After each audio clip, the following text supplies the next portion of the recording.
नमस्कार साथियों, आप सभी का एक बार फिर से स्वागत है। तो भारतीय संविधान की इस महत्वपूर्ण श्रृंखला में और आप लोगों के सामने आज का हमारा जो वीडियो 11वां नंबर का वीडियो टॉपिक आप लोगों के सामने संघ राज्य जो क्षेत्र है ये टॉपिक का नाम है और इसका पार्ट नंबर 2 है। इससे पहले हम संघ राज्य क्षेत्र के लगभग हम 45 प्रश्नों की चर्चा कर चुके थे जो विभिन्न एग्जामों में पूछे गए और आने वाले भविष्य में यहाँ से आप लोगों से प्रश्न पूछे जाने की प्रबल संभावना है। ये संघ राज्य जो क्षेत्र है ये इसका आज हमारा पार्ट नंबर 2 है। इससे पहले पार्ट 1 अपलोड कर चुके थे, वो आप लोगों ने जाकर नहीं देखा है तो पहले उसे जाकर जरूर देखेगा, तभी ये वीडियो आप लोगों को समझ में आएगा जो कि आने वाले आपके हर एग्जाम के लिए बहुत ही महत्वपूर्ण रहने वाला है। आप सब जानते हो पीवाई के हर एग्जाम में पूछे जा रहे हैं। ठीक है, चले 45% कवर कर चुके थे। 46वां प्रश्न आप लोगों के सामने कि बेलगांव सीमा विवाद बेलगांव सीमा विवाद किन राज्यों के मध्य स्थित है, क्वेश्चन आप लोगों से पूछा गया है।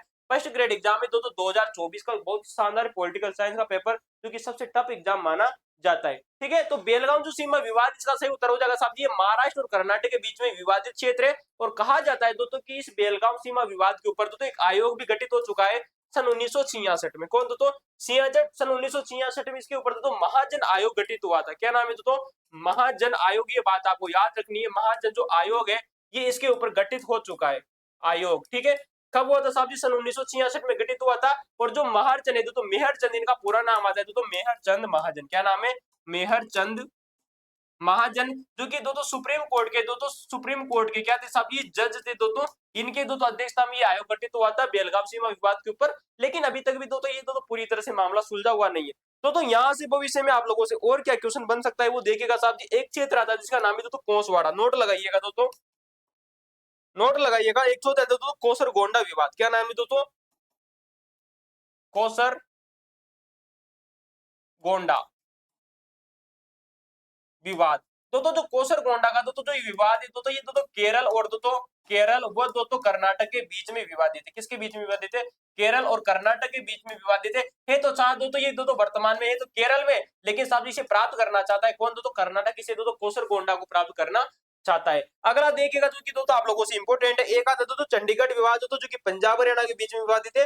एक है रंगा पानी क्षेत्र विवाद। रंगा पानी क्षेत्र विवाद, ये आपको याद रखना है रंगा पानी। कौन सा रंगा पानी। रंगा पानी जो क्षेत्र जो है ये असम और नागालैंड के बीच में विवादित है। किसके बीच में? असम व नागालैंड के बीच में विवादित है। ये क्वेश्चन आप लोगों से इंपोर्टेंट है जो कि भविष्य में पूछे जाने की प्रबल संभावना है। कोसर गोंडा का विवाद जो कि वर्तमान में केरल में और कर्नाटक से प्राप्त करना चाहता है। रंगा पानी जो क्षेत्र है ये असम और नागालैंड के बीच में विवादित है, जो कि आप लोगों से क्वेश्चन बन सकता है। ठीक है, चलिए अगला देखिएगा।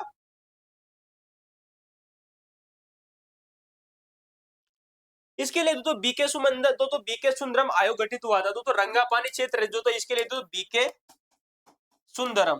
ठीक है, बीके सुंदरम जो आयोग है ये गठित हुआ था। ये भी चीज आप लोगों से बन सकती है, क्वेश्चन इंपोर्टेंट है। चले अगला प्रश्न देखिएगा, प्रश्न नंबर 47 आप लोगों के सामने। उस व्यक्ति का नाम बताइए जो कि सन 1952 में पृथक आंध्र राज्य की स्थापना के लिए अनशन पर बैठ गए थे और अनशन के दौरान उनकी मृत्यु हो गई थी। क्वेश्चन कई बार आप लोगों से पूछा गया था। पोटी सीरीज जो रामालू थे ये सन 1952-53 की ईस्वी की बात आती है। सन 1952 में कहा जाता है इन्होंने इतनी लंबी भूख हड़ताल की कि इनका निधन हो गया था आंध्र प्रदेश की स्थापना के लिए। ठीक है, ये बात आपको यार ऑप्शन नंबर 2 राइट हो जाएगा। आंध्र प्रदेश से अलग राज्य बनाने के लिए कांग्रेस के नेता और दिग्गज गांधीवादी पोटी श्री रामालू अनिश्चितकालीन भूख हड़ताल पर बैठ गए। 56 दिनों की भूख हड़ताल थी। ये बात आपको याद रखनी। किसकी 56 दिनों की भूख हड़ताल के बाद में उनकी मृत्यु सन 1952 के दिसंबर में प्रधानमंत्री ने आंध्र प्रदेश के नाम से अलग राज्य बनाने की घोषणा की। स्त्रोत कक्षा 12वीं की क्वेश्चन से 2-3 क्वेश्चन पूछा गया आप लोगों से। ठीक है, मैंने आप लोगों से बताया कि राजस्थान में जो सेट एग्जाम होने वाला है ग्रेजुएशन का, अगर आप लोगों ने एनसीईआरटी की किताबें अभी तक नहीं पढ़ी तो उनको पढ़िए। कट कॉपी पेस्ट भाई, वहां से प्रश्न पूछे जाने की प्रबल संभावना में विश्वास और दावे के साथ में कहता हूँ। चलिए अगला प्रश्न देखिएगा साहब जी। आंध्र प्रदेश के लिए हुए आंदोलन का नाम क्या था? मैंने कहा था सेट एग्जाम के लिए क्वेश्चन पूछा गया। कक्षा 12वीं की किताबों से खूब एग्जाम में प्रश्न पूछे गए थे सेट एग्जाम 2024 में। ठीक है आंध्र प्रदेश के लिए जो आंदोलन किया गया था उसका नाम है विशाल आंध्र आंदोलन। क्या नाम है विशाल आंध्र आंदोलन। इस आंदोलन का नाम था ऑप्शन नंबर 2 राइट हो जाएगा। विशाल आंध्र या विशाल आंध्र आंदोलन भारत के सभी तेलुगु भाषियों के लिए एक संयुक्त राज्य ग्रेटर आंध्र हेतु आंदोलन हुआ था। इस आंदोलन का नेतृत्व भारतीय कम्युनिस्ट पार्टी ने आंध्र महासभा के बैनर तले किया था। ठीक है, तो किसने किया था साहब? भारतीय कम्युनिस्ट पार्टी ने। ठीक है, स्वतंत्रता के समय राष्ट्र ध्वज के निर्माण के लिए भारत को निम्नलिखित में से किस प्रमुख चुनौती का सामना करना पड़ा था? ये सारी की सारी चीजें कक्षा 12वीं की जो दोस्तों हमारे जो राजनीतिक विज्ञान की किताब आती है उसमें दोस्तों एनसीईआरटी वाली उसमें दोस्तों दी गई है, एक भी क्वेश्चन ऐसा नहीं है। तो स्वतंत्रता के समय राष्ट्र के सामने दोस्तों तीन मुख्य चुनौतियां मानी जाती है। कितनी दोस्तों? तीन मुख्य चुनौतियां मानी गई है, जिनमें से प्रमुख चुनौती दोस्तों देखिएगा तो कि लोकतंत्र की स्थापना करना इसके सामने तो सबसे बड़ी दोस्तों मुख्य चुनौती थी जब दोस्तों भारत आजाद हुआ था ब्रिटिशों से। ठीक है, तो ऑप्शन नंबर 1 राइट हो जाएगा। मुख्य तौर पर भारत के सामने तीन तरह की मुख्य चुनौतियां थी, मैंने आप लोगों को बताया दोस्तों। जब हमारा भारत देश आजाद होता है तो कक्षा 12वीं की जो किताब 11वीं की 12वीं की दोस्तों जो किताबें दोस्तों कौन सी वाली राजनीतिक विज्ञान वाली, उसको पढ़ना जरूर है आप लोगों को। ठीक है, चाहे यूपीएससी की तैयारी करो चाहे आरपीएससी की किसी भी एग्जाम की तैयारी करो, एक बार आप एनसीईआरटी को देख लीजिए। ज्योग्राफी पढ़ना है तो आप एनसीईआरटी पढ़िए कक्षा 9 और दोस्तों 11वीं की राजनीतिक विज्ञान पढ़िए। और अगर दोस्तों राजस्थान जीके की तैयारी करें तो कक्षा 8-10वीं तक की किताबें पढ़ लीजिए, भाई साहब सिलेक्शन पक्का है आप लोगों का। ठीक है, तो तीन तरह की चुनौतियां थी। पहली चुनौती और तात्कालिक चुनौती ये थी दोस्तों कि दोस्तों एकता के सूत्र में बंधे भारत के दोस्तों राज्य को गढ़ने की थी, जिसमें भारत के समाज की सारी विविधताओं के लिए जगह हो। ठीक है, तो एकता के सूत्र में बांधा जाना, दोस्तों भारत को एक एकता का सूत्र में बांधे जाना सबसे बड़ी चुनौती थी, क्योंकि भारत एक बहुत बड़ा क्षेत्रफल है दोस्तों, कहा जाता है 562 दोस्तों रियासतें उस समय हुआ करती थी, जो कि दोस्तों बहुत बड़ी थी। दूसरी सबसे बड़ी चुनौती थी दोस्तों लोकतंत्र को कायम रखने की। किसके साथ? लोकतंत्र को कायम रखने की। एक है दोस्तों तात्कालिक चुनौती क्या थी दोस्तों? एकता के सूत्र में बांधे रखना, लोकतंत्र को कायम रखने की चुनौती। और तीसरी जो चुनौती थी दोस्तों ऐसी विकास की जिसमें समुचित समाज का भला हो। ठीक है, किसका भला हो साहब जी? समुचित समाज का भला हो। दोस्तों तीन चुनौतियां आप लोगों को साहब याद रखनी। साहब जी क्वेश्चन दोस्तों देखेगा तो दोस्तों नंबर एक असली चुनौती आर्थिक विकास और गरीबी के खात्मे के लिए कारगर नीतियों को तैयार करने की थी, दोस्तों कक्षा 12वीं किताब में दिया गया। तो एक है दोस्तों एकता के सूत्र में बांधना। किसके दोस्तों? एकता के सूत्र में, एकता के सूत्र में बांधे रखना। ठीक है, एकता के सूत्र में बांधे रखना पहली चुनौती है। दूसरी चुनौती है दोस्तों लोकतंत्र की स्थापना। किसकी दोस्तों? लोकतंत्र की स्थापना। लोकतंत्र की स्थापना करना दूसरी चुनौती थी दोस्तों भारत सरकार के सामने। और तीसरी चुनौती थी दोस्तों पूरे समाज का विकास हो। किसका हो दोस्तों? पूरे समाज का विकास हो, यानी कि पूरे समाज का विकास। ठीक है, पूरे समाज का विकास हो। ठीक है, ये दोस्तों तीन चुनौतियां मुख्य रूप से मानी गई है, जो कि आप लोगों से कई बार एग्जामों में पूछी गई है। अगला प्रश्न देखिएगा, स्वाधीनता भारत की कौन सी तात्कालिक प्रमुख चुनौती नहीं थी? दोस्तों ये क्वेश्चन दोस्तों वही बात तो आप लोगों से पूछी गई है दोस्तों कि निम्न में से कौन सी स्वाधीनता भारत की कौन सी प्रमुख तात्कालिक चुनौती नहीं है? अंगीकृत प्रतिनिधित्व लोकतंत्र, ये तो दी दोस्तों कि लोकतंत्र की स्थापना करना ये चुनौती थी। औद्योगिक विकास की दर को तेज करना, ये भी दोस्तों इसकी दोस्तों प्रमुख चुनौती थी। दोस्तों राष्ट्र के आकार को देना, जो कि एकता के सूत्र में बांधा हुआ था, बंधा हुआ था क्या पहले से? नहीं बंधा हुआ तो एकता के सूत्र में बंधा हुआ थोड़ी था यार, बांधना था इसको। ऑप्शन नंबर 3 गलत हो जाएगा। समाज का विकास करना था दी तो ऑप्शन नंबर जो 3 है तो गलत हो जाएगा। ठीक है, एक राष्ट्र को एक आकार देना, जो कि राष्ट्र के एक सूत्र में बंधा हुआ था, नहीं बंधा हुआ, बांधना था। ठीक है, तो चुनौती ये नहीं थी। चलिए अगला देखिएगा दोस्तों, हैदराबाद रियासत का भारतीय संघ में माह और वर्ष में दोस्तों विलय किया गया था। हैदराबाद जो रियासत है दोस्तों इसका भारत में दोस्तों जो विलय होता है साहब जी नवंबर सन 1948 ईस्वी की बात आती है। कब आती है दोस्तों? नवंबर सन 1948 ईस्वी की बात आती है, जब कहा जाता है कि दोस्तों सरदार वल्लभ भाई जो पटेल थे उनके द्वारा दोस्तों पुलिस कार्रवाई करके दोस्तों इस हैदराबाद को दोस्तों ऑपरेशन पोलो चलाया गया था। दोस्तों इसे ऑपरेशन कैप्टर लिफ्टर के नाम से भी जाना जाता है। ठीक है दोस्तों, तो दोस्तों हैदराबाद रियासत को दोस्तों याद रखना दोस्तों इंपोर्टेंट है। नवंबर सन 1948 ईस्वी की बात आती है। हैदराबाद के निजाम ने दोस्तों किसने दोस्तों हैदराबाद के दोस्तों जो निजाम था पुलिस कार्रवाई के तहत किसके तहत में शामिल हुआ था साहब जी? पुलिस कार्रवाई करनी पड़ी थी सरदार वल्लभ भाई पटेल को। बात आती है दोस्तों नवंबर सन 1948 की। ठीक है, भारत संघ में विलय किया गया जिसे दोस्तों ऑपरेशन दोस्तों पोलो कहा जाता है। इसे जिसे क्या कहा जाता है दोस्तों? मैंने आप लोगों को बताया साहब जी ऑपरेशन पोलो कहा जाता है। जबकि ऑपरेशन विजय किससे संबंधित है साहब जी? ऑपरेशन जो विजय वो गोवा को भारत में शामिल करने के लिए तो सन 1961 में दोस्तों भारत सरकार के द्वारा किया गया था, वो भी आपको याद रखना है। ठीक है, तो देश के कुछ हिस्सों में दोस्तों ऑपरेशन दोस्तों कैटरपिलर चलाया गया। सरदार पटेल ने पुलिस एक्शन दोस्तों इसे कहा, क्या कहा साहब जी? दोस्तों इसने आर्मी ने देखिए हैदराबाद जो रियासत थी वो दोस्तों कहीं ना कहीं दोस्तों भारत संविधान में शामिल होना ही नहीं चाहती थी, या भारत में शामिल नहीं होना चाहती थी। अतः दोस्तों दिमाग खराब किसका हुआ साहब जी? सरदार वल्लभ भाई पटेल का। नवंबर सन 1948 ईस्वी की बात आती है दोस्तों सरदार वल्लभ भाई पटेल ने पुलिस भेज दी साहब जी किसके ऊपर? दोस्तों उसके हैदराबाद के ऊपर, और वहां का जो निजाम था उसको दोस्तों संधि करनी ही पड़ी और ऑपरेशन पोलो के चला गया। कुछ हिस्सों में दोस्तों इसे ऑपरेशन कैटरपिलर भी कहा जाता है। दोस्तों क्वेश्चन याद रखना, इसे ऑपरेशन कैटरपिलर भी कहा जाता है। लेकिन साहब जी सरदार पटेल ने इसे पुलिस एक्शन कहा था। क्या कहा साहब जी? सरदार भाई पटेल ने इसे क्या कहा? पुलिस एक्शन कहा कि पुलिस ने क्या चलाई? गोलियां चला दी। लेकिन इसे ऑपरेशन पोलो भी कहा जाता है, ऑपरेशन कैटरपिलर भी कहा जाता है, पुलिस एक्शन भी कहा जाता है। स्वतंत्रता प्राप्ति के भारत सरकार ने निजाम के हैदराबाद राज्य को निम्नलिखित में से किस कार्यवाही के अधिकार में लिया था? तो मैंने कहा साहब जी ये दोस्तों पुलिस कार्यवाही, दोस्तों किसी दोस्तों पुलिस कार्यवाही के द्वारा दोस्तों इसमें शामिल किया गया था। सैनिक कार्यवाही आर्मी नहीं भेजी थी, पुलिस भेजी थी। कौन भेजी थी? पुलिस भेजी थी। सेकंड ऑप्शन देखिएगा, सेकंड सैनिक कार्यवाही, सैनिक नहीं भेजी थी, क्या भेजा था? पुलिस को भेजा था। ऑपरेशन पोलो, ऑपरेशन कैटरपिलर आपको याद रखनी साहब जी, क्या नाम है दोस्तों? दो को देखो, ऑपरेशन कैटरपिलर, कैटरपिलर, ऑपरेशन पोलो बोल दो साहब जी, पोलो बोल दो, या बोल दो साहब जी पुलिस एक्शन, क्या बोल दो? तो क्या बोल दो इसे? तो पुलिस एक्शन, क्या बोल दो? पुलिस एक्शन बोल दो, एक्शन। ठीक है, नवंबर सन 1948 ईस्वी की बात आती है। जबकि दोस्तों मैंने इससे पहले आप लोगों को एक चीज बताई थी, दोस्तों इससे पहले पार्ट 1 में जब हमने आप लोगों से चर्चा की थी कि गोवा को, किसको साहब जी?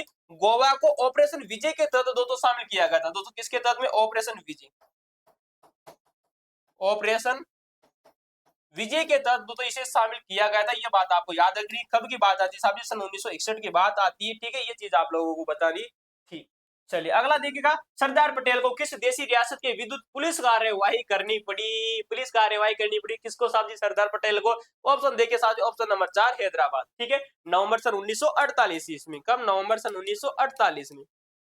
चलो अगला देखो भाई साहब, देश की स्वतंत्रता के पश्चात राजपुताना के 3 राज्यों को भारतीय संघ में विलय के तहत किया गया। भाई साहब दोस्तों राजपुताने के 3 राज्यों का विलय, किसके दोस्तों? पश्चात राजपुताने के दोस्तों 3 राज्यों का विलय भारतीय संघ में दोस्तों किया गया था इंस्ट्रूमेंट ऑफ एक्शन के तहत में। किसके साथ में? इंस्ट्रूमेंट ऑफ एक्शन के तहत में किया गया था। क्वेश्चन कई बार आप लोगों से दोस्तों एग्जाम में पूछा गया है, और दोस्तों कलेक्टर के एग्जाम में भी क्वेश्चन पूछा गया था। शांतिपूर्ण बातचीत के जरिए लगभग सभी रजवाड़े जिनकी सीमाएं आजाद हिंदुस्तान की नई सीमाओं से मिलती थी। 15 अगस्त सन 1947 की बात आती है जब अधिकतर रजवाड़ों के शासकों ने भारतीय संघ में अपने विलय के सहमति पत्र पर हस्ताक्षर किए। इस सहमति पत्र को दोस्तों इसे इंस्ट्रूमेंट ऑफ एक्शन कहा जाता था। याद रखना, जो सहमति पत्र पर जो तो जिन्होंने हस्ताक्षर किए उसे दोस्तों इंस्ट्रूमेंट ऑफ एक्शन कहा जाता है। क्या कहा जाता है दोस्तों? इंस्ट्रूमेंट ऑफ एक्शन कहा जाता है। और कमेंट में बताइएगा दोस्तों कि राजस्थान का ऐसा कौन सा दोस्तों शासक था दोस्तों जिसने कहा था कि भाई मैं अपने मृत्यु प्रमाण पत्र पर हस्ताक्षर कर रहा हूं, साइन तो कर दूंगा मैं इस पर। किसे कर दूंगा साहब जी? साइन तो कर दूंगा मैं इस पर, लेकिन मैं अपनी मृत्यु प्रमाण पत्र पर, अपने डेट वारंट पर हस्ताक्षर कर रहा हूं। किस शासक ने कहा था? कमेंट में ठोक दो ताली अगर आप लोगों को पता है तो राजस्थान के शासक के बारे में। इस पर दोस्तों हस्ताक्षर का अर्थ है कि रजवाड़े भारतीय संघ का अंग बनने के लिए समाते कक्षा 12वीं की किताब से क्वेश्चन आप लोगों से पूछा गया था। चलिए सही कथन का चुनाव कीजिएगा साहब। भारत की स्वतंत्रता से तुरंत पहले अंग्रेजी शासन के द्वारा यह घोषणा की गई थी कि भारत पर उनके राज को समाप्त होने पर रजवाड़ों का प्रभुत्व समाप्त होगा। नहीं, ये चीज तो गलत है।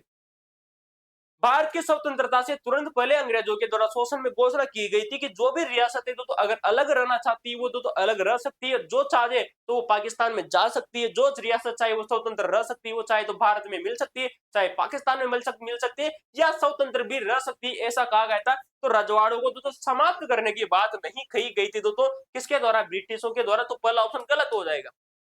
अंग्रेजी राज का यह नजरिया था कि रजवाड़े अपनी मर्जी से चाहे तो भारतीय या पाकिस्तान में शामिल हो जाए या फिर अपनी स्वतंत्रता अस्तित्व रख ले। मैंने आप लोगों को तो भारतीय संविधान सभा पढ़ाई थी आप लोगों से, तो अच्छी तरह से आप लोगों को बताया था कि साहब यही हुआ था मैटर। ठीक है, तो पहला ऑप्शन तो गलत हो जाएगा। पहला किस में गलत है? पहला ऑप्शन गलत है, लेकिन दूसरा सही है। ठीक है, तो दूसरा ऑप्शन सही हो जाएगा। ठीक है, आजादी से तुरंत पहले अंग्रेजी शासन ने घोषणा की थी कि भारत ब्रिटिश प्रभुत्व के साथ में रजवाड़े भी ब्रिटिश अधीनता से आजाद हो जाएंगे। इसका मतलब यह था कि सभी रजवाड़े इनकी जिनकी तो संख्या 565 के लगभग बताई जाती है। ठीक है, ब्रिटिश राज्य की समाप्ति के साथ ही कानूनी तौर पर आजाद हो गए थे। ठीक है, मैंने थोड़ी देर पहले आप लोगों को एक संख्या बताई 562, जो कि पूरी तरह से भारत में मिल चुके थे। मैंने 3 रियासतें आप लोगों से ऊपर चर्चा की कि 3 रियासतें ऐसी थी जो कि भारत संघ में शामिल नहीं हुई थी। नंबर 1 है जम्मू कश्मीर, नंबर 2 जूनागढ़ और नंबर 3 हैदराबाद। याद रखना दोस्तों 565 थी, जिसमें से 562 रियासतें भारत में सम्मिलित हो चुकी थी। तो 565 रियासतें जो कि ब्रिटिश समाप्ति के साथ ही कानूनी तौर पर आजाद हो जाएंगे। ठीक है, जैसे ही हमें अंग्रेजों से आजाद मिली तो जो रियासत है वो अपने आप में आजाद हो जाएगी। अंग्रेजी राज का यह नजरिया था कि रजवाड़े अपनी मर्जी से चाहे तो भारत या पाकिस्तान में शामिल हो जाए या फिर अपनी स्वतंत्रता अस्तित्व बनाए रखे। अथवा भारत पाकिस्तान में शामिल या स्वतंत्र हैसियत बनाए रखने का फैसला रजवाड़ों की प्रजा को नहीं करना था। ये फैसला लेने का अधिकार राजाओं को दिया गया था। इनकी जो प्रजा थी वो तो रजवाड़ों की जो प्रजा थी वो ये फैसला नहीं करेगी कि हमें तो भारत में शामिल होना है या तो अलग रहना है या पाकिस्तान में जाना है। उनका फैसला कौन करेगा साहब जी? राजा महाराजा करेगा। लेकिन 3 राजाओं ने मना कर दिया कि हम तो भारत में शामिल नहीं होंगे। दिमाग खराब हुआ साहब जी। सरदार वल्लभ भाई पटेल का पुलिस कहां भेज दी? हैदराबाद में, ठीक है। और जो जम्मू कश्मीर का शासक था उसको हरि सिंह, तो उसको तो मार मार के पकड़ पकड़ के 2000 बंदे को, है ना, वो तो अलग ही बात है। हम भारत के लौह पुरुष किसको कहते हैं? अरे भाई लौह पुरुष तो एक ही बंदे को कहा जाता है, आयरन मैन किसे कहा जाता है? भारत का आयरन मैन लौह पुरुष सरदार वल्लभ भाई पटेल। ऑप्शन नंबर 4, सरदार वल्लभ भाई पटेल को भारत का आयरन मैन ऑफ इंडिया कहा जाता है। क्वेश्चन आप लोगों से कहीं पूछा जा, हिंदी में भी पूछा जा सकता है, इंग्लिश में भी पूछा जा सकता है, आयरन मैन ऑफ इंडिया, ठीक है। भारत संघ के साथ में जम्मू कश्मीर राज्य का विलय पत्र पर हस्ताक्षर किया गया। आप देखो भाई साहब, भारत संघ में जम्मू कश्मीर राज्य का तो विलय पत्र पर हस्ताक्षर कब किए थे? बात आती 26 अक्टूबर सन 1947 को। कब? तो 26 अक्टूबर सन 1947 ईस्वी की बात आती है। तो जब जम्मू कश्मीर ने तो विलय पत्र पर हस्ताक्षर किए थे और यहाँ के शासक थे जिनका नाम है हरि सिंह। कौन थे? हरि सिंह। दोस्तों आइए चर्चा करते हैं इनके बारे में कुछ महत्वपूर्ण जानकारी। 26 अक्टूबर सन 1947 की बात आती है जब यहाँ के तो कहाँ के साहब जी? जम्मू कश्मीर के। कहाँ के साहब जी? जम्मू कश्मीर के शासक थे जिनका नाम है हरि सिंह। नाम ही हरि है, बाकी तो भाई सब बंदा डेंजर था। पर हस्ताक्षर किया और भारत सरकार ने 27 अक्टूबर को तो भारतीय सेना को कश्मीर भेजा। युद्ध की समाप्ति पर जनमत संग्रह की शर्त के साथ ही कश्मीर को भारत का अंग मान लिया गया। किसके साथ में? जनमत संग्रह के माध्यम से, ठीक है। अगला देखिएगा, स्वतंत्रता के कुछ दिन पहले मणिपुर के महाराजा ने मणिपुर की आंतरिक स्वायत्ता को बनाए रखने के आश्वासन पर भारत सरकार के साथ में विलय पत्र पर हस्ताक्षर किए। नाम आपको बताना है, मैंने कहा ना, अगर भाई अगर आप एनसीईआरटी की तो कक्षा 12वीं और 11वीं की तो कक्षा 6 से 12वीं तक की तो राष्ट्रीय पॉलिटिकल साइंस पढ़कर अगर बिना एग्जाम में जा रहे हो ना भाई, तो मान ले दोस्तों कि तुम असफल आदमी गिने ही गिने जाओगे। पर मैं आप लोगों के सामने कक्षा 10 छठी से कक्षा 12वीं तक की एनसीईआरटी की तो प्रत्येक टॉपिक की शानदार क्लासेस लेकर आने वाला हूं। चाहे वो इतिहास हो, चाहे वो राजस्थान की जीके हो, चाहे वो ज्योग्राफी हो, चाहे वो भारतीय संविधान हो दोस्तों, ठीक है दोस्तों, चाहे भारतीय इतिहास मान लीजिए, लोक प्रशासन मान लीजिए, चाहे दर्शन शास्त्र मान लीजिए, समाज शास्त्र मान लीजिए, कट कॉपी पेस्ट प्रश्न पूछे जाएंगे एग्जामों में, ठीक है। कक्षा 12वीं की किताब से क्वेश्चन पूछा गया साहब जी कि मणिपुर के महाराजा कौन थे जिन्होंने स्वतंत्रता से कुछ दिन पहले, यानी कि हमारा आदेश जो आजाद नहीं हुआ था उससे कुछ दिन पहले जो मणिपुर के जो महाराजा थे ना, उन्होंने मणिपुर की आंतरिक स्वायत्ता को बनाए रखने के आश्वासन पर भारत सरकार के साथ में विलय पत्र पर हस्ताक्षर कर लेते। उनका नाम है दोस्तों राजा बोध चंद्र। क्या नाम है? राजा बोध चंद्र। आपको याद रखना है साहब जी, राजा बोध चंद्र जो कि मणिपुर के शासक थे, वो दोस्तों आजादी से चंद रोज पहले दोस्तों भारत में शामिल हो चुके थे। एक सहमति पत्र पर हस्ताक्षर किए। इसकी एवज में उन्हें आश्वासन दिया गया कि मणिपुर की आंतरिक स्वायत्ता बरकरार रहेगी। जनमत के दबाव में महाराजा ने सन 1948 में जून में चुनाव करवाया और इस चुनाव के फलस्वरूप मणिपुर की रियासत में दोस्तों संवैधानिक राजतंत्र कायम हुआ। मणिपुर भारत का पहला भाग है जहां सार्वभौमिक वैश्विक मताधिकार के सिद्धांत को अपनाकर चुनाव हुए थे। क्वेश्चन ये भी क्वेश्चन आप लोगों से पूछा गया है साहब जी कि मणिपुर भारत का पहला ऐसा तो सार राज्य था जहां पर सार्वभौमिक वैश्विक मताधिकार के आधार पर तो सिद्धांत तो चुनाव लागू हुआ था, ठीक है साहब जी, याद रखना है। क्वेश्चन पूछा जाए भारत का ऐसा कौन सा क्षेत्र था जहां पर सबसे पहले सार्वभौम वैश्विक मताधिकार लागू हुआ था? साहब जी मणिपुर में, ठीक है। और राजा का नाम याद है बोध चंद्र, आपको याद रखना है, ठीक है, बोध चंद्र। चलिए अगला देखिएगा साहब जी, कौन सा कथन सकते हैं? कांग्रेस के नागपुर अधिवेशन सन 1920 के पश्चात प्रांतीय कांग्रेस समितियों का गठन भाषाई आधार पर किया गया। भाई साहब पहला तो एकदम सही देखने को मिलता है। क्वेश्चन आपको याद रखना है तो कांग्रेस का जो तीन कांग्रेस के दो प्रकार के सत्र हुआ करते थे। एक तो कांग्रेस का वार्षिक सत्र होता था और एक होता था तो कांग्रेस का विशेष सत्र। कांग्रेस के विशेष सत्र दो 3 बार आयोजित हुए थे। जब मैंने भारतीय इतिहास की चर्चा की थी तो आप लोगों को काफी अच्छी तरीके से बताया था। कांग्रेस का एक सत्र होता है जो कि नागपुर में होता है सन 1920 ईस्वी में। इसमें जब हुआ तो इसके पश्चात प्रांतीय जो कांग्रेस जो समितियां थी इनका गठन था वो भाषाई आधार पर किया गया। और यहाँ पर नागपुर में जो सदस्य था वो भी कम कर दी गई थी जिससे कई व्यक्ति कांग्रेस में शामिल हुए थे। सारी चीजें हमने आप लोगों से चर्चा की थी। सन 1948 में कांग्रेस ने भाषाई आधार पर प्रांतों की गठन की मांग को अस्वीकार कर दिया। ये भी बात सही है। देखो सन 1920 में से उन्होंने भाषा के आधार पर प्रांतों के गठन की मांग को स्वीकार कर लिया था। लेकिन सन 1948 में जैसे हमारा देश आजाद हो जाता है, आजाद होने के बाद में जो कांग्रेस थी इसने प्रांतों का जो विभाजन है वो भाषा के आधार पर अस्वीकार कर दिया था। ये भी बात आपको याद रखनी है। क्योंकि उस समय तो वो पार्टी थी, बाद में तो दो तो वो देश की सत्ता संभालती। तो पहला भी सही है और दूसरा भी सही है, चौथा ऑप्शन राइट हो जाएगा। ठीक है। भारतीय राष्ट्रीय कांग्रेस का 35वां अधिवेशन सन 1920 में होता है। कौन सा होता है दोस्तों? 35वां दोस्तों जो अधिवेशन है सन 1920 में नागपुर में होता है। और नागपुर में दोस्तों जो कांग्रेस का, जो भारतीय राष्ट्रीय कांग्रेस का जो अधिवेशन होता है साहब जी, इसकी अध्यक्षता करते हैं जिनका नाम है साहब जी वी राघवाचार्य। क्या नाम है? वी राघवाचार्य। आपको याद रखना है, राघवाचार्य के द्वारा इसकी अध्यक्षता की जाती है। और इस अधिवेशन के पश्चात में दोस्तों जो प्रांतीय दोस्तों जो कांग्रेस समितियों का गठन भाषाई आधार पर किया गया। भारत की आजादी के बाद में सन 1948 में संविधान सभा के एस के धर के नेतृत्व में भारतीय जो राज्य आयोग गठित किया गया। आयोग ने भाषा के आधार पर प्रांतों के गठन को नकार दिया था। ये भी बात आपको याद रखनी। और एस के धर के बारे में आप लोगों को मैंने खूब चर्चा की थी आप लोगों से। भारतीय इतिहास के 40 पेपरों की श्रृंखला है भाई, सब जाकर देखिए। तुम भारतीय संविधान की श्रृंखला जाकर देखिए, हिस्ट्री की श्रृंखला जाकर देखिए, कट कॉपी पेस्ट प्रश्न देखने को मिलते हैं। चलिए अगला प्रश्न है कि संवत सुधार समिति का गठन किस वर्ष किया गया था? तो साहब जी संवत सुधार दोस्तों जो समिति है इसका गठन दोस्तों सन 1952 में किया गया था। कब किया गया था? सन 1952 में। सन 1952 में वैज्ञानिक और औद्योगिक अनुसंधान परिषद की एक कैलेंडर सुधार समिति गठित की। इस समिति को देश के विभिन्न प्रांतों में प्रचलित प्रसंगों का अध्ययन करके सरकार को सटीक जानकारी देनी सौंपी गई थी।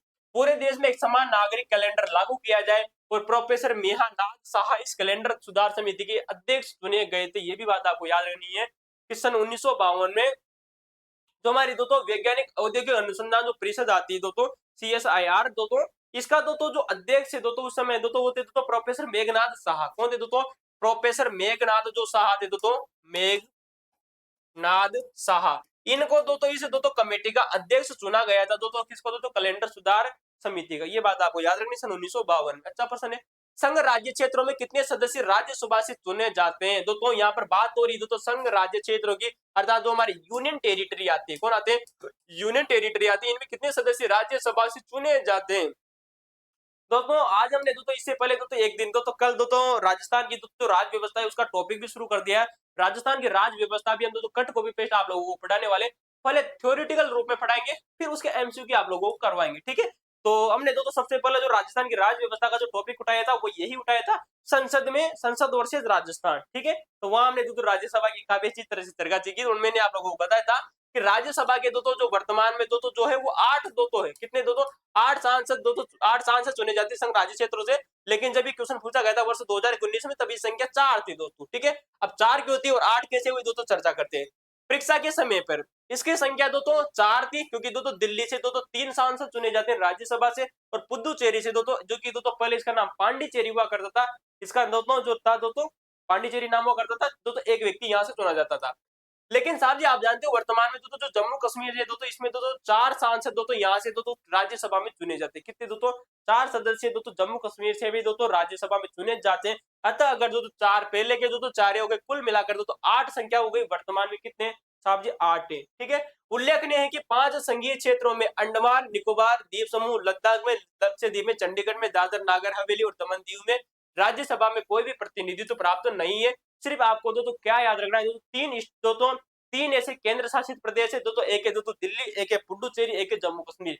तीनों में ही मात्र दोस्तों क्या है साहब जी? हमारी राज्यसभा के दोस्तों जो सांसद है, क्योंकि यहाँ पर विधानमंडल है। ठीक है। और विधानमंडल होने के कारण साहब जी अपने दोस्तों सांसद भेजने की क्षमता रखते हैं। किस राज्य या संघ राज्य क्षेत्र या राज्य सरकार के 3 से अधिक ऐसे व्यक्तियों को जो कि दोस्तों सरकार की सेवा में नहीं है, राज्य संघ राज्य क्षेत्र की विधानसभा के सदस्यों के रूप में नाम निर्देशित कर सकता है? इनके ऐसा कौन सा राज्य है या केंद्र शासित प्रदेश है? ठीक है। जो कि दोस्तों सरकार के सरकार केंद्र सरकार में 3 से अधिक ऐसे व्यक्तियों को जो कि सरकार की सेवा में नहीं है, फिर भी दोस्तों उन्हें दोस्तों विधानसभा के सदस्य के रूप में नाम निर्देशित कर सकता है या राज्य संघ की विधानसभा के सदस्यों के नाम में नामित कर सकता है। उसका नाम है दोस्तों पुदुचेरी। क्या नाम है साहब जी? पुदुचेरी। ये बात आपको याद रखनी। ठीक है। पुदुचेरी विधानसभा में 33 सीटें हैं। इनमें से 30 सीटें दोस्तों सार्वभौमिक वयस्क मताधिकार के आधार पर चुनी जाती है, लेकिन 3 सीटें दोस्तों केंद्र सरकार के द्वारा मनोनीत की जाती है। क्वेश्चन आपको याद रखना है। पुदुचेरी में दोस्तों विधानसभा की सीटें कितनी साहब जी? 33 सीटें। कितनी चाहिए? विधानसभा की 33 सीटें। और दिल्ली में कितनी साहब जी? दिल्ली में तो 70 है। ठीक है। दिल्ली में कितनी साहब जी? दिल्ली में कितनी है? 70 है। ठीक है। दिल्ली में 70 सीटें हैं दोस्तों और पुदुचेरी में 33 सीटें। पुदुचेरी विधानसभा में 33 सीटों में से 30 सीटों को दोस्तों सार्वभौमिक वयस्क मताधिकार के पर चुना जाता है, लेकिन केंद्र सरकार के द्वारा उसमें 3 व्यक्तियों को दोस्तों नियुक्त भी किया जाता है या मनोनीत किया जाता है। ये भी बात आपको याद रखनी है। एकमात्र ऐसा केंद्र शासित प्रदेश थी। संघीय प्रकार के शासन का एक गंभीर दोष क्या हो जाएगा? अब देखो भाई, संघीय प्रकार के जो शासन का एक गंभीर दोष क्या है कि यहाँ पर तो पृथकता का खतरा पाया जाता है। ठीक है, ऑप्शन नंबर ए क्या है ना, शक्तियों का विभाजन, स्वतंत्र न्यायपालिका किसकी दो महत्वपूर्ण विशेषता है? तो मैंने आप लोगों को बताया दोस्तों कि तो शक्तियों का जो विभाजन है दोस्तों, शक्तियों का विभाजन और स्वतंत्र न्यायपालिका किसकी दो महत्वपूर्ण विशेषता है दोस्तों? तो भारत सरकार का दोस्तों जो संघीय स्वरूप है वही इस चीज को कहता है। संघीय जो व्यवस्थापिका होती है दोस्तों, संघीय जो सरकार होती है, इसका ही दोस्तों क्या है साहब जी, शक्तियों का विभाजन कर दिया ना, और स्वतंत्र न्यायपालिका। आर्टिकल 50 के तहत में आप जानते हो दोस्तों कि कार्यपालिका का न्यायपालिका से तो क्या किया जाता है, पृथक्करण किया जाता है, जो कि शक्तियों का विभाजन बांट देता है। समवर्ती सूची भी दोस्तों शक्तियों का विभाजन के स्वरूप मानी जाती है, संघ सूची, राज्य सूची और समवर्ती सूची। ठीक है, और स्वतंत्र न्यायपालिका अर्थात न्यायपालिका का दोस्तों हमारी कार्यपालिका से और दोस्तों व्यवस्थापिका से कोई संबंध ही नहीं है। ठीक है, संघीय शासन में शक्तियों का केंद्र और राज्यों के मध्य बंटवारा होता है, किसमें होता है साहब जी, संघीय शासन में। और भारत दोस्तों जो है वो एक प्रकार से राज्यों का संघ है, न कि संघीय राज्य। ठीक है, फेडरेशन ऑफ इंडिया नहीं है, यूनियन ऑफ द स्टेट है। ठीक है, जिसमें पृथक्करण का सिद्धांत का खतरा बना रहता है। इसके विपरीत एकात्मक शासन प्रणाली में अधिकांश शक्तियां केंद्रीकृत होने किसके कारण इसमें सुदृढ़ता बनी रहती है, परंतु इस पर स्थानीय हितों की उपेक्षा का आरोप लगाया जाता है। सरकार की निम्न प्रणालियों में से किसमें दो तो द्विसदन पद्धति का अनिवार्य लक्षण है? तो द्विसदन किसमें होता है साहब जी, संघीय जो शासन जो प्रणाली होती है तो इसमें दो सदन होते हैं, एक दो तो राज्य, जिसे भारत में हम क्या कहते हैं तो लोकसभा और राज्यसभा कहते हैं। ब्रिटेन में उसे तो ऊपर बड़ा हाउस और नीचा हाउस कहा जाता है, ऊपर। ठीक है, चलिए, किस देश में तो बताओ संघीय शासन प्रणालियों को अन्य अन्य नामों से जाना जाता है? सारी चीजें बताई थी तो आप लोग को। संघ राज्य क्षेत्रों के बीच शक्तियों का विभाजन संघात्मक संविधान का मूल तत्व है। ठीक है, तो शक्तियों का विभाजन होना संघ और राज्य क्षेत्रों के बीच में क्या है दोस्तों, मूल संघात्मक संविधान का मूल तत्व माना जाता है।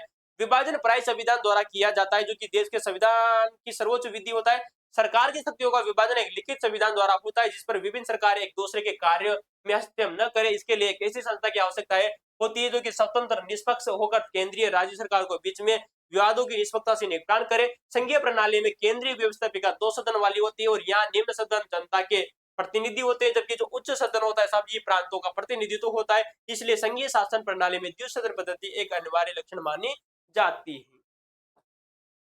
चलिए अगला प्रश्न देखिएगा कि संघ सूची का कौन सा विषय नहीं है। देखो भाई, यहाँ से बहुत अच्छे अच्छे प्रश्न आप लोगों से बनते हैं। अब जरूरी नहीं है दोस्तों कि एक जो स्टूडेंट है वो पूरी की पूरी 97 विषयों को, 66 सूचियों को या 247 सूचियों को पूरी तरह से याद कर ले।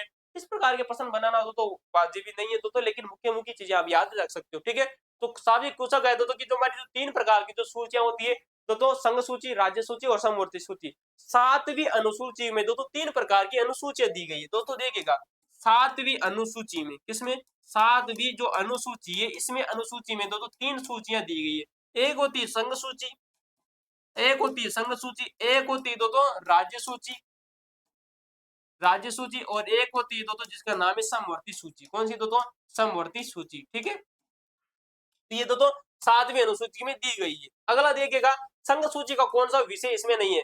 कृषि और आय से भिन्न आय पर दोस्तों जो कर होता है दोस्तों, कर से आय के अलावा दोस्तों जो भिन्न आय पर दोस्तों जो कर लिया जाता है वो दोस्तों केंद्र सरकार का विषय माना जाता है। तो देखिए ये भी बात सही है, यानी कि दोस्तों कृषि कर को छोड़ने के अलावा दोस्तों जितने भी आय के दोस्तों जो कर बच जाते हैं वो सारे के सारे किसमें चले जाते हैं, संघ सूची में चले जाते हैं। निगम जो कर होता है दोस्तों, ये निगम कर जो होता है ये भी दोस्तों किसमें चला जाता है साहब जी, संघ सूची में चला जाता है दोस्तों।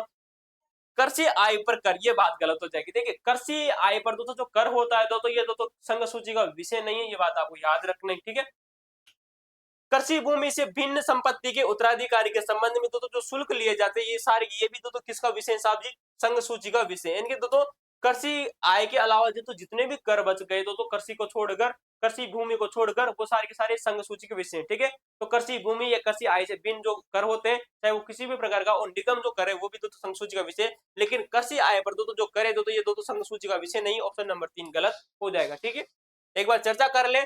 भारतीय संविधान में दोस्तों शक्ति विभाजन के लिए दोस्तों 3 सूचियां बनाई गई है। संघ सूची के समस्त विषयों पर कानून बनाने का अधिकार संघीय संसद का होता है।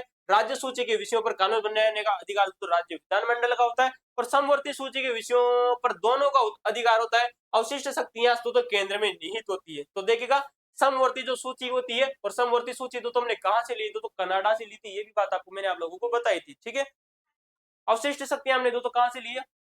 अरे रुको रुको रुको, समवर्ती सूची हमने कहां से ली थी, बताओ भाई कमेंट। अवशिष्ट शक्तियां तो हमने तो केंद्र में निहित होती है, संघ सूची में वर्तमान में मूल संविधान में तो 97 विषय थे, वर्तमान में 100 है। तो ये भी बात आपको याद रखनी है दोस्तों की जो हमारी संघ सूची है इसमें मूल मूल संविधान में 97 विषय रखे गए थे, वर्तमान में कितने, वर्तमान में 100 है। जैसे कि दोस्तों लेखा हो गया, रक्षा का विभाग हो गया, विदेशी विभाग हो गया, परमाणु ऊर्जा हो गया, मुद्रा के विषय हो गए, सारे के सारे संघ सूची के विषय हो जाएंगे। ठीक है, लेकिन मैं बात करूं साहब जी संघ सूची की, किस सॉरी दोस्तों राज्य सूची की। राज्य सूची में मूल संविधान में 66 विषय थे, वर्तमान में वर्तमान में इसमें 61 विषय बचे। कितने बचे, 61। क्योंकि जो इसमें देखिए इसमें से 5 घटा कर दो तो समवर्ती सूची में डाल दिए गए। कितने दोस्तों, 5 जो विषय दो तो इसमें से घटाकर इसमें डाल दिए गए। राज्य सूची के प्रमुख विषयों की चर्चा में आप लोगों से करूं तो देखिएगा साहब जी, पुलिस आप देख सकते हो दोस्तों, पुलिस देख सकते हो, परिवहन देख सकते हो, स्थानीय शासन देख सकते हो दोस्तों, न्याय देख सकते हो दोस्तों, ठीक है, मत्स्य पालन देख सकते हो दोस्तों, कृषि का दोस्तों जो विषय दोस्तों कृषि कर ये भी इसमें आ जाता है, और सिंचाई के जो विषय वो भी दोस्तों राज्य सूची में आ जाएंगे। ठीक है, समवर्ती सूची की चर्चा करें तो साहब जी मूल संविधान में तो 47 विषय थे, इसमें से 5 विषय निकालकर इसमें लाए गए तो इसमें कितने हो गए साहब जी, 52 विषय हो गए। जैसे कि दोस्तों मैं बात करूं दोस्तों सामाजिक आर्थिक योजनाएं, सामाजिक आर्थिक जो योजनाएं दोस्तों ये कैसी दोस्तों योजनाएं साहब जी समवर्ती सूची का विषय आ जाता है दोस्तों। शिक्षा का विषय हो गया, विवाह हो गया दोस्तों, कैसा हो गया, विवाह हो गया, जनसंख्या नियंत्रण और परिवार नियोजन, और दोस्तों जो वन है दोस्तों ये दोस्तों समवर्ती सूची के विषय माने जाते हैं। ठीक है, अगला प्रश्न देखिएगा, संविधान में जन स्वास्थ्य और स्वच्छता, अस्पताल और औषधालय की सूची में विषय में अंतर्गत आते हैं साहब जी। तो देखिएगा राज्य सूची के विषय माने जाते हैं तो जन स्वास्थ्य, स्वच्छता, अस्पताल और औषधालय। ठीक है दोस्तों, तो यार ना तो जनता का जो स्वास्थ्य होता है दोस्तों, स्वच्छता हो गए दोस्तों, अस्पताल हो गए, और औषधि होगा दोस्तों जो स्थान होता है जिसे औषधालय कहा जाता है, ये साहब जी राज्य सूची के विषयों के अंतर्गत आते हैं। किसके अंतर्गत आता है दोस्तों, परिवहन हो गया वो भी इसी के अंतर्गत आता है, पुलिस हो गया तो वो भी तो राज्य सूची के विषय के अंतर्गत आती है। तो पुलिस आप देख सकते हो, पुलिस देख सकते हो, साथ में तो इसमें तो आप लोग तो और क्या देख सकते हो साहब जी, ठीक है, परिवहन देख सकते हो, परिवहन दोस्तों देख सकते हो, परिवहन दोस्तों देख सकते हो, स्थानीय शासन हो गया, न्याय हो गया तो ये भी इसी के अंतर्गत आता है दोस्तों, मत्स्य पालन हो गया दोस्तों, मत्स्य पालन दोस्तों ये भी इसी के अंतर्गत आता है दोस्तों, साथ में जो कृषि कर है वो भी इसी के अंतर्गत आता है। ठीक है, कृषि आय। ठीक है, चलिए चीज आएगी विषय बीसी में आते हैं। अगला देखिएगा खुद निम्नलिखित में से कौन सा भारतीय संविधान की संघीय सूची का हिस्सा नहीं है दोस्तों, तो संघ सूची में कौन सा शामिल नहीं है दोस्तों, मत्स्य पालन। मैंने आप लोगों से बात की दोस्तों कि मत्स्य जो पालन है ये इसका उत्तर हो जाएगा, क्योंकि मत्स्य पालन किसका हिस्सा माना जाता है दोस्तों, ये माना जाता है साहब जी राज्य सूची का विषय। किसका दोस्तों, राज्य सूची का विषय। राज्य सूची के विषय में दोस्तों आप दोस्तों इसमें दोस्तों और क्या जोड़ सकते हो दोस्तों, सिंचाई का साधन इसमें जोड़ सकते हो, सिंचाई साधन। ठीक है, सिंचाई के जो साधन है वो भी आप इसमें जोड़ सकते हो, सिंचाई के साधन। ठीक है, संयुक्त राष्ट्र संघ युद्ध और शांति और विदेशी जो क्षेत्राधिकार है तो ये किसमें गिने जाते हैं साहब, ये संघ सूची के विषय। ठीक है दोस्तों, संयुक्त राष्ट्र संगठन, युद्ध और शांति और विदेशी जो क्षेत्राधिकार है तो ये संघ सूची के विषय शामिल, तो किसमें, संघ सूची में। अगला देखो भाई साहब, संविधान की किस सूची में शिक्षा को शामिल किया गया है, तो देखिएगा साहब जी शिक्षा है तो इसे समवर्ती सूची में शामिल किया गया। मैंने आप लोगों को बता दिया दोस्तों, शिक्षा हो गया दोस्तों, वन हो गया दोस्तों, ठीक है, ये सारे किसमें आ जाएंगे दोस्तों, समवर्ती सूची में। भारतीय संघ व्यवस्था में अवशिष्ट शक्तियां किसमें निहित होती है, तो मैंने आप लोगों को बताया तो ये तो पीटीआई एग्जाम में क्वेश्चन पूछा गया था कि भारतीय संघ में जो अवशिष्ट शक्तियां होती है ये केंद्र में निहित होती है। किसमें निहित होती है साहब जी, केंद्र में निहित होती है। ऑप्शन नंबर 1 हो जाएगा संघ। ठीक है, पुलिस, कृषि और ग्रामीण पुलिस सहित विषय किसमें आते हैं दोस्तों, चाहे पुलिस किसी भी प्रकार के हो दोस्तों, पुलिस हो दोस्तों या फिर कृषि का कोई भी कर हो, कृषि के अलावा जितने भी कर बचे सारे के साथ केंद्र सरकार के पास में चले जाएंगे, लेकिन तो कृषि का जो कर है साहब जी ये राज्य सूची का विषय हो जाएगा। ग्रामीण पुलिस हो दोस्तों चाहे वो शहरी पुलिस हो, लेकिन पुलिस पुलिस कैसी हो जाएगी साहब जी, समवर्ती सूची नहीं तो राज्य सूची का विषय हो जाएगा। ऑप्शन नंबर 3 हो जाएगा राज्य सूची। चाहे पुलिस हो दोस्तों, चाहे परिवहन हो दोस्तों, किस में आ जाएंगे, मछली का पालन करना हो आप लोगों को, सिंचाई के साधन हो दोस्तों, कृषि के सारी की सारी किस में आ जाएंगे साहब जी, राज्य सूची में चले जाएंगे। भारतीय संविधान की तो राज्य सूची के अंतर्गत क्या आता है, अब भाई साहब देखो सेट एग्जाम 2017 में खतरनाक प्रश्न पूछोगे तुम लोगों से, कितना भाई साहब खतरनाक, इतना डेंजर है कि तुम सोच भी नहीं सकते। साहब जी राज्य सूची के अंतर्गत कौन कौन से विषय आते हैं, स्टाम्प शुल्क आता है, कस्टम शुल्क तो केंद्र सरकार के पास में जाता है ना, केंद्र सरकार के पास में, लग्जरी टैक्स, मनोरंजन के टैक्स, सारे के सारे दोस्तों देखो भाई, स्टाम्प टैक्स है दोस्तों राज्य सूची का विषय के अंतर्गत आता है, लग्जरी जो टैक्स है दोस्तों ये भी राज्य सूची के अंतर्गत आता है, मनोरंजन के जो साधन है ये भी दोस्तों किसके अंतर्गत आता है, तो राज्य सूची के अंतर्गत ही आता है साहब जी। 1 3 4 हो जाएंगे, ऑप्शन नंबर 1। ठीक है, 1 3 4 लग्जरी जो कस्टम जो शुल्क होते हैं ये नहीं आते। लग्जरी टैक्स, स्टाम्प शुल्क और मनोरंजन। ठीक है, समवर्ती सूची में कितने विषय हैं मैंने आप लोगों को बताया साहब जी। समवर्ती, अरे सॉरी दोस्तों, समवर्ती सूची में वर्तमान में दोस्तों कितने विषय हैं साहब जी? 52 विषय। 52 विषय, जिनमें से कौन सा दोस्तों विषय इसमें शामिल है दोस्तों समवर्ती सूची में? ठीक है, तो बताना है साहब जी। श्रम संघ इसमें शामिल है। ठीक है, श्रम संघ है दोस्तों इसमें शामिल है। देखो मनोरंजन है दोस्तों किसमें शामिल है? मनोरंजन दोस्तों राज्य सूची का विषय।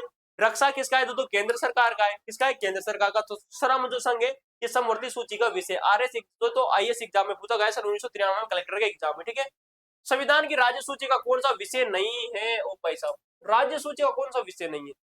मैंने बताया तो मछली पालन तो राज्य सूची का विषय। कृषि कर्मी तो राज्य सूची का विषय है। तो बीमा, ये नहीं बोला था, सट्टेबाजी ये राज्य सूची का विषय है। ठीक है, लग्जरी दो टैक्स मैंने आप लोगों को बताया। ठीक है, सारे सारे किसमें आ जाएंगे? राज्य सूची के विषय में। ऑप्शन नंबर 3 गलत हो जाएगा। बीमा दो जो है तो राज्य सूची का विषय नहीं है। अगला देखो भाई साहब, कौन सा सही सुमेलित है? नहीं थोड़ा सुमेलित नहीं है। वन समवर्ती सूची का विषय एकदम सही बात आती है। शेयर बाजार समवर्ती सूची का विषय गलत बात हो जाएगी। डाक बचत बैंक दो तो संघ सूची का विषय है। सार्वजनिक स्वास्थ्य राज्य सूची का विषय है। राज्य सूची का विषय स्वास्थ्य हो गया, जन कल्याण हो गया, तो सॉरी तो जन स्वास्थ्य हो गया, स्वास्थ्य हो गया, औषधालय हो गया, ये राज्य सूची के विषय। शेयर बाजार दो तो समवर्ती सूची का विषय नहीं। ऑप्शन नंबर 2 गलत हो जाएगा। ठीक है, डाकघर बचत बैंक दो तो संघ सूची का विषय। अच्छे अच्छे प्रश्न पूछे जा रहे हैं। मतलब भारतीय संविधान के 7वीं अनुसूची की संघ सूची में निम्नलिखित में से कौन सा एक विषय सम्मिलित है? ओ भाई साहब देखो, 7वीं अनुसूची में तो 3 सूचियां जिनका नाम है संघ सूची, राज्य सूची और समवर्ती सूची। निम्न में से कौन सा एक विषय नहीं है दोस्तों? तो देखेगा साहब जी, खान और तेल क्षेत्रों में से दोस्तों श्रम और सुरक्षा की विनियमन, यही दोस्तों संघ सूची का विषय है। ठीक है, कृषि जो है दोस्तों, कृषि और मत्स्य और दोस्तों लोक स्वास्थ्य दोस्तों राज्य सूची के विषय। ठीक है, राज्य सूची के विषय दोस्तों कृषि हो गया, मत्स्य हो गया, दोस्तों लोक स्वास्थ्य हो गया। ठीक है, अगर देखेगा कि कौन सा विषय राज्य सूची में शामिल नहीं है, तो राज्य सूची में शामिल नहीं है तो वो आपको बताना है तो राज्य सूची में कौन सा शामिल नहीं है। ठीक है, नंबर 1 है शोधन क्षमता और दिवाला। ओहो, ये दो शोधन अक्षमता और दिवाला, ये तो इसका नहीं है। बाजार और जो मेले हैं ये दो किसका है? दो बाजार और जो मेले हैं तो ये राज्य सूची का विषय है। ठीक है, सार्वजनिक स्वास्थ्य और स्वच्छता, इसमें पुलिस और जो जेल है साथ ही ये भी तो राज्य सूची के विषय किसके हो जाएंगे? तो बाजार, मेले, सार्वजनिक स्वास्थ्य और तो स्वच्छता और पुलिस और जो मेले है ये सारे के सारे किसमें? राज्य सूची के विषय। लेकिन कौन सा नहीं है साहब जी? अक्षमता और जो दिवाला है तो ये इसका शामिल नहीं है। ठीक है, और ये जो तो संघ सूची, राज्य सूची और समवर्ती सूची तो आपको याद करनी ही करनी है। इसके अलावा तो 2 सूची आपको और याद करनी है। पंचायती राज के जो 29 नियम है और जो 18 विषय है दोस्तों, पंचायती राज में देखिए 29 विषय आते हैं और नगर पालिका में जो 18 विषय वो भी आपको याद करने ही करने। वहीं से भी तो एग्जामों में प्रश्न पूछे जाते हैं। ठीक है, जो कि कक्षा 12वीं की, जो 11वीं की जो किताब है आप लोगों उसमें हुबहू दिए गए, वहीं से प्रश्न पूछे जाते हैं। भारत में उच्च न्यायालय द्वारा लिया जाने वाला न्यायालय शुल्क दोस्तों निम्न में से किसके अंतर्गत आता है? तो साहब जी राज्य सूची के अंतर्गत आता है। भारत में उच्च न्यायालय द्वारा लिया जाने वाला न्यायालयिक शुल्क किसके अंतर्गत आता है? मैंने फर्स्ट में आप लोगों को बताया, जो न्याय आता है वो न्याय किसमें अंतर्गत आता है? साहब जी न्याय आता है राज्य सूची के अंतर्गत। किसके आता है दोस्तों? न्याय किसके अंतर्गत आता है? राज्य सूची के अंतर्गत आता है। कौन सा विषय दोस्तों सूची में सुमिलित नहीं है? बीमा राज्य सूची का विषय। अरे गलत है भाई साहब, बीमा राज्य सूची का विषय थोड़ी। मैंने यहाँ पर क्या बताया आप लोगों को? देखो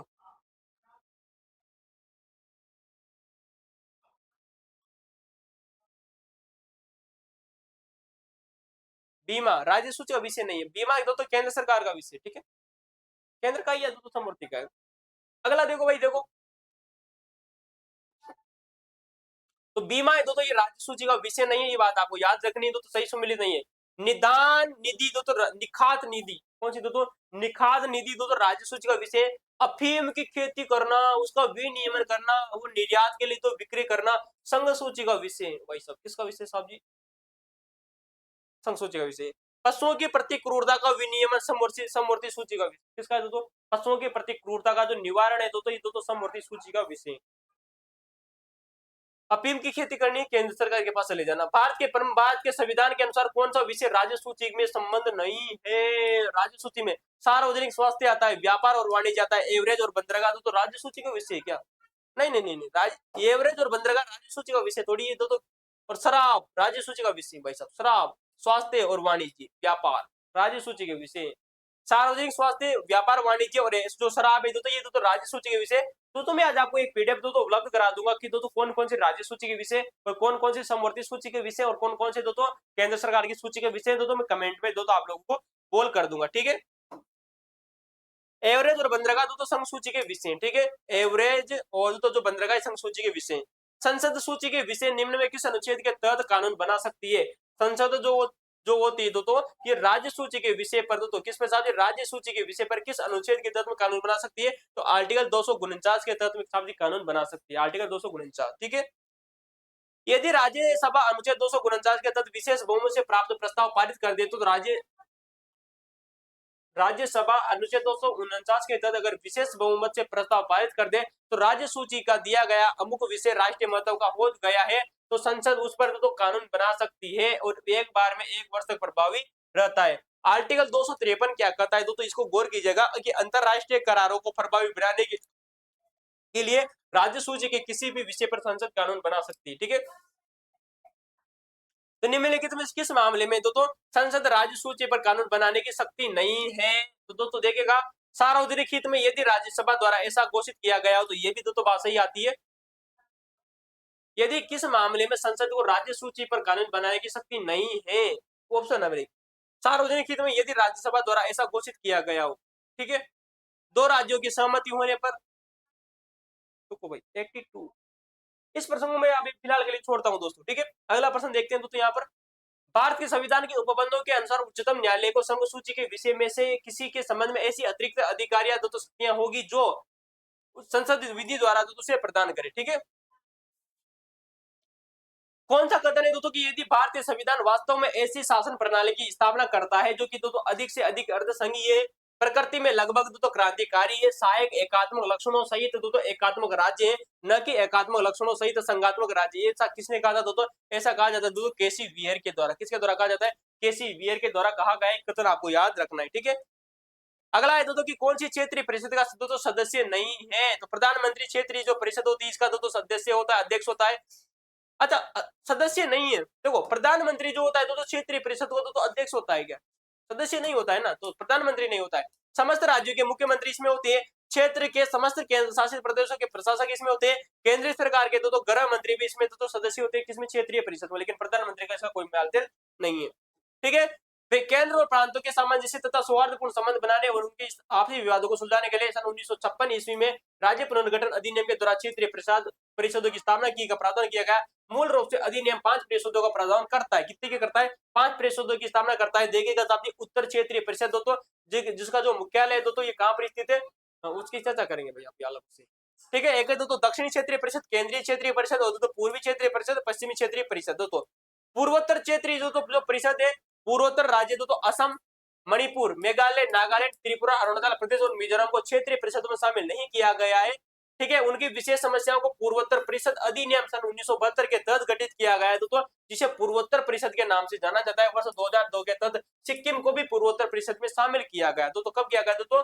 वर्ष 2002 के तहत दोस्तों सिक्किम को भी पूर्वोत्तर जो परिषद आती इसमें शामिल किया गया था। ये बात आपको याद रखनी, ठीक है।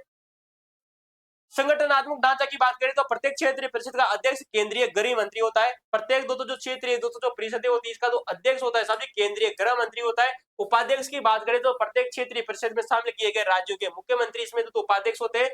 रोटेशन में एक समय में 1 वर्ष की अधिक अवधि के लिए उस अंचल के आंतरिक परिषद के उपाध्यक्ष के रूप में कार्य करते हैं। सदस्य की बात करें तो मुख्यमंत्री और प्रत्येक राज्य के राज्यपाल द्वारा नामित 2 अन्य मंत्री और अंचल में शामिल किए गए संघ राज्य क्षेत्र के 2 सदस्य इसमें शामिल होते हैं, ठीक है। राजस्थान किस क्षेत्रीय परिषद में शामिल है? तो राजस्थान है दोस्तों वो उत्तरी क्षेत्रीय दोस्तों जो परिषद आदि इसमें शामिल है। ऑप्शन नंबर 2 राइट हो जाएगा। क्षेत्रीय परिषद का दोस्तों सर्जन होता है दोस्तों संसद के कानून के द्वारा सन 1972 में किया गया था। देखो ठीक है, संविधान ने किसने किया था? संसद ने, ठीक है। ऑप्शन नंबर 2 राइट हो जाएगा।